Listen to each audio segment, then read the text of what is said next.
You ask Tiger to calculate. This deals with linear inequalities with one unknown. The final result is p equal or greater than 26.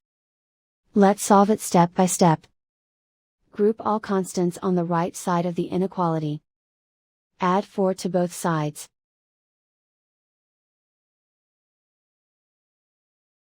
Simplify the arithmetic.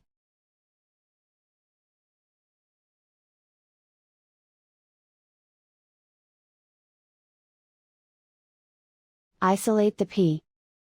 Multiply both sides by 2.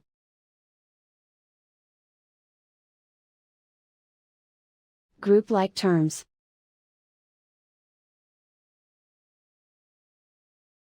Multiply the coefficients.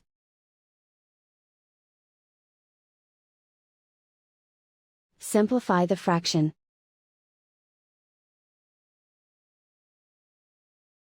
Simplify the arithmetic.